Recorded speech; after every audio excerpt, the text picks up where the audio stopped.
कभी एक ऐसा दौर भी था जब भारत के सबसे बड़े फिल्म स्टार अमिताभ बच्चन को न कोई काम मिल रहा था, न पैसा, न उम्मीद, न रास्ता। मैं बैंकरप्ट हो गया था, दिवालिया। मेरी कंपनी डूब चुकी थी, बैंक बैलेंस शून्य और कमाई के सारे रास्ते बंद। ये शब्द हैं उस व्यक्ति के जिसने सदी की सबसे बड़ी हिट्स दी थी, जो करोड़ों के दिलों पर राज करता था। लेकिन किस्मत ने ऐसी पलटी मारी कि साल 1906 में नए सेफर अमिताभ बच्चन ने फिल्मों से दूरी बना ली थी और अपनी कंपनी ABCL शुरू की थी, सपनों के साथ, जोश के साथ। लेकिन बिजनेस की दुनिया अलग थी। कुछ फैसले गलत हुए, कुछ साझेदार धोखा दे गए और कुछ हालात ऐसे बने कि ABCL को भारी घाटा हुआ। जल्द ही कंपनी पर करोड़ों का कर्ज चढ़ गया।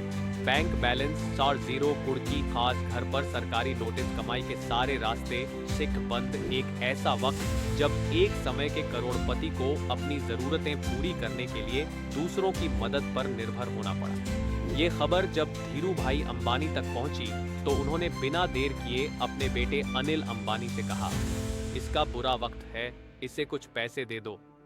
अनिल अंबानी अमिताभ के अच्छे मित्र थे। उन्होंने बताया कि उनके पिता उन्हें आर्थिक मदद देना चाहते हैं, इतनी रकम जिससे वो एक ही झटके में सारे कर्ज चुका सकते थे। लेकिन मैं भावुक हो गया, लेकिन मैंने उनकी उदारता को स्वीकार नहीं किया। क्यों? क्योंकि कुछ लड़ाइयां ऐसी होती हैं जिन्हें इंसान खुद लड़ना चाहता है। अमिताभ बच्चन ने तय किया, मदद नहीं, मेहनत से बाहर निकलूंगा। बिना पैसों के जीवन चलाना, वह भी मुंबई जैसे शहर में, आसान नहीं था। हर दिन नया संघर्ष, मीडिया की आलोचना, फिल्म जगत से दूरी और खुद से लड़ाई। सबसे कठिन, लेकिन अंदर कहीं एक चिंगारी थी जो बुझी नहीं थी। फिल्मों में वापसी का वक्त आया, लेकिन फिल्में नहीं चल रही थी। निर्माता डर रहे थे, कोई रिस्क नहीं लेना चाहता था। फिर आया मोहब्बतें 2000, यशराज बैनर की फिल्म। अमिताभ बच्चन ने अपनी छवि बदली। अब वो एक सख्त लेकिन संवेदनशील पिता की भूमिका में थे। फिल्म हिट हुई और सदी का महानायक फिर से चर्चा में आ गया। साल 2000 टीवी की दुनिया में एक शो आया, KBC कौन बनेगा करोड़पति। शुरुआत में लोगों ने मजाक उड़ाया, बड़ा हीरो अब छोटे पर्दे पर। लेकिन ये शो एक इतिहास बन गया। घर घर में फिर से अमिताभ बच्चन की आवाज गूंजी। उनकी आवाज, प्रेरणा, उनकी बातें, उम्मीद, और उन्हें मिला सफलता का नया आयाम।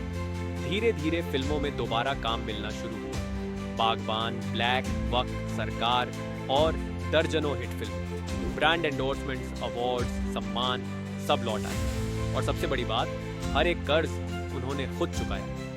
एक दिन रिलायंस की तरफ से एक दावत में बुलावा आया।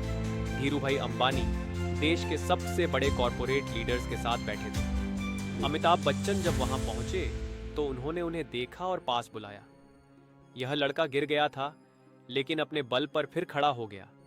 मैं इसकी इज्जत करता हूं। इन शब्दों की कीमत करोड़ों की रकम से कहीं ज्यादा थी। इस कहानी की सीख, समय किसी का नहीं होता, पर मेहनत सबका साथ देती। सफलता से ज्यादा महत्वपूर्ण है आत्मसम्मान। गिरना जरूरी है, लेकिन उठना उससे कहीं ज्यादा महान है। जो मदद ठुकराकर खुद चलना सीखे, वही असली योद्धा है। सच्चे संघर्ष की चमक सबसे अलग होती है, जो सबको प्रेरणा देती है। अमिताभ बच्चन की ये कहानी सिर्फ एक इंसान की नहीं, ये कहानी है उन लाखों लोगों की जो आज गिर चुके लेकिन उठने की उम्मीद नहीं छोड़ी। शॉर्ट्स ऑफ सक्सेस, एक कदम सफलता की ओर। लाइक करो, कमेंट करो और सब्सक्राइब करना मत भूलना। जय हिंद।